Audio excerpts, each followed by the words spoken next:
Hi media Sunday இன்றைக்கி ஒரு mini vlog பார்த்துடலாமா. நேற்று சனிக்கிழமை வந்து பார்த்திங்கன்னா மார்க்கெட்டெல்லாம் போயிட்டு வந்ததுக்கப்புறம் சமைச்சிட்டு சாப்பாடெல்லாம் சாப்பிட்டுட்டு அதுக்கப்புறம் ஒரு 11 மணி வரையிலும் நானும் கார்த்தியும் சேலரி போட்டுட்டு இருந்தோம். ஆளுங்களுக்கு காய் கணக்கு மட்டும் எழுதிட்டு இருந்தோம்.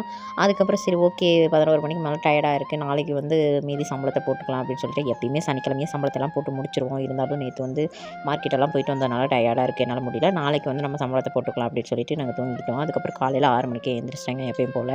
எந்திரிச்சதுமே ஒரு கப் டீ குடிச்சிட்டு சம்பளம் போட ஆரம்பிச்சிட்டோம் நாங்கள் 2 பேர். நேற்று நைட்டே பாதி சம்பளம் போட்டு வச்சதுனால இன்றைக்கி காலையில் ஒரு மணி நேரம் அதுக்குமே ஒதுக்கியாச்சு மீதி அந்த சம்பளத்தை போட. ஆளுங்களுக்கு சம்பளத்தெல்லாம் கொடுத்துட்டு வீட்டுக்கு வரும்போது மட்டன் வாங்கிட்டு வந்திருந்தாங்க. மட்டன் வந்து பார்த்திங்கன்னா இன்றைக்கி குழம்பா தாங்க வச்சுட்டேன்.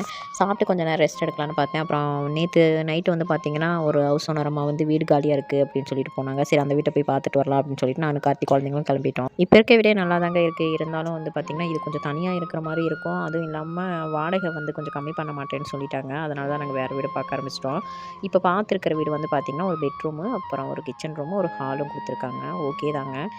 ஏன்னா இதுக்கு முன்னாடி இருந்த வீடும் அப்படி தான். வாடகை வீட்டில் இருக்கணும் அப்படின்னாலே கொஞ்சம் பிரச்சனை தான். சொந்த வீடு இருக்குது சொந்த ஊரில், இருந்தாலும் அதெல்லாம் விட்டு நம்ம இங்கே வந்திருக்கோம். அதனால நம்ம அட்ஜஸ்ட் பண்ணி தான் போயாகணும். ஹவுஸ் ஓனர் அண்ணாட்ட கார்த்தி அட்வான்ஸ் எவ்வளோ நான் கொடுக்கணும், எப்போ நான் கொடுக்கணும் அப்படின்னு சொல்லி கேட்டுட்டு இருந்தான். அந்த அண்ணாவும் சொல்லிட்டு இருந்தாங்க. அதுக்கப்புறம் சரி ஓகே அப்படின்னு சொல்லிட்டு அந்த அம்மா மட்டும்தான் அங்கே இருப்பாங்க போல இருக்குது. அவங்க அந்த அண்ணா அவங்களாம் வெளியூரில் இருக்காங்களாம்மா, அதனால் ஊருக்கு கிளம்பிடுவாங்கன்னு சொல்லுவோம். பேசிட்டு அதுக்கப்புறம் வீட்டுக்கு வந்து நல்லா படுத்து தூங்கிட்டோங்க. துணியெல்லாம் ஊற வைக்கலாம் அப்படின்னு சொல்லிட்டு அப்படியே எடுத்து போட்டு தூங்கிட்டேன். அதுக்கப்புறம் எந்திரிச்சு பார்த்தா நல்லா மழை பெஞ்சிட்டு இருந்துச்சு. சரி சூடாக ஒரு கப் டீயை குடிச்சிட்டு அடுத்ததை யோசிப்போம் அப்படின்னு சொல்லிட்டு டீ குடிக்க உட்காந்துட்டேன்.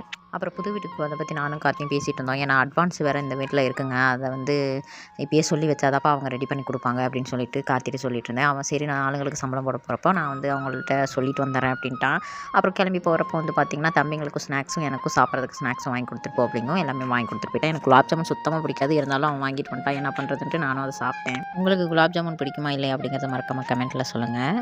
இந்த வீடியோ பிடிச்சிருந்துச்சி அப்படின்னா லைக் பண்ணிக்கோங்க, சேனலை ஃபாலோ பண்ணிக்கோங்க. தேங்க்யூ ஃபார் வாட்சிங்.